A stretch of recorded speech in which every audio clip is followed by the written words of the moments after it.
क्या बांग्लादेश में बड़ा खेला होने वाला है? क्या आर्मी चीफ की कुर्सी जाने वाली है? क्या पाकिस्तान कोई बड़ी साजिश रच रहा है? ये सवाल बेवजह नहीं है, बेबुनियाद नहीं है। इन सवालों के पीछे एक बड़ी वजह छिपी है और वो वजह है बांग्लादेश की अंतरिम सरकार के मुखिया मोहम्मद यूनुस और आर्मी चीफ वकार उज-जमा के बीच बढ़ रही तल्खी।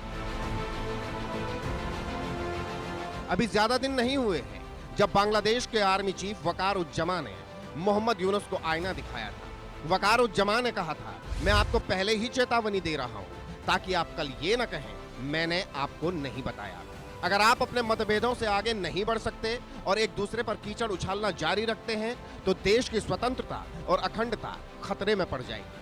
आर्मी चीफ का यह लहजा बताने के लिए काफी है उनके और यूनुस के बीच में सब कुछ ठीक नहीं चल रहा है। बांग्लादेश के सेना प्रमुख वकार उज-जमान बीते कुछ समय से मोहम्मद यूनुस के नेतृत्व वाली अंतरिम सरकार से नाखुश दिख रहे हैं। जमा ने कई मौकों पर न सिर्फ कानून व्यवस्था पर सवाल उठाए हैं, देश के भविष्य पर भी संकट होने की बात कही है।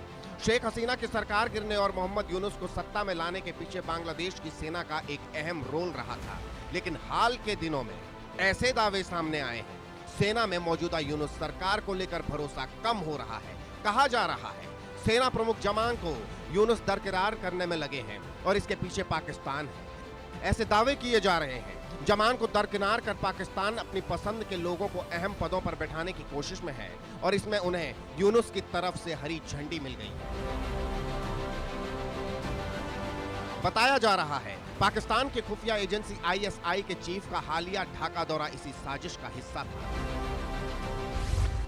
आईएसआई प्रमुख ने बांग्लादेश में लेफ्टिनेंट जनरल मोहम्मद फैजुर रहमान से बात की थी। रहमान सेना में वरिष्ठता क्रम में चौथे नंबर पर है। इस मुलाकात को वकार जमा को कमतर करने की कोशिश के तौर पर देखा जा रहा है।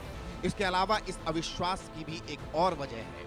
वकार की नियुक्ति शेख हसीना के समय हुई। उनकी पत्नी भी हसीना की चचेरी बहन है। दोनों परिवारों में पुराने रिश्ते कहीं न कहीं यूनुस और जमा के बीच अविश्वास की वजह बन रहे हैं।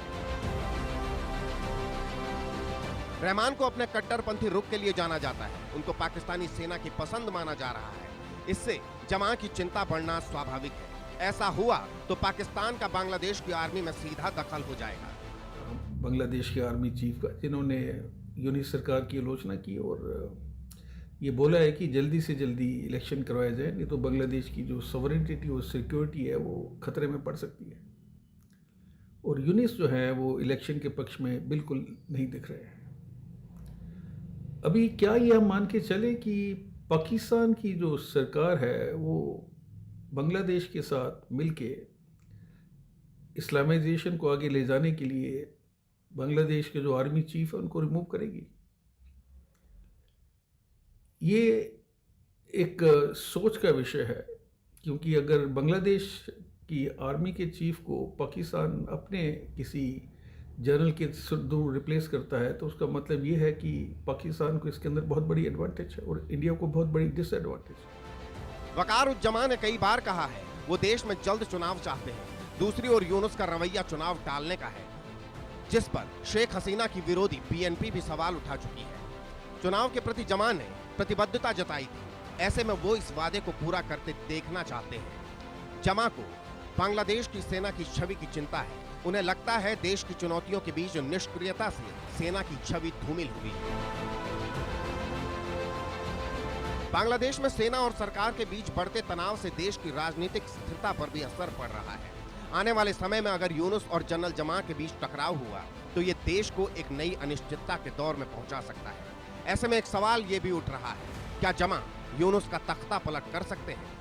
बांग्लादेश का इस्लामीकरण भी हो रहा है और उसमें मोहम्मद यूनुस बहुत बड़ा रोल प्ले कर रहे हैं। अभी सवाल ये उठता है कि क्या बांग्लादेश में दोबारा तख्ता पलट होगा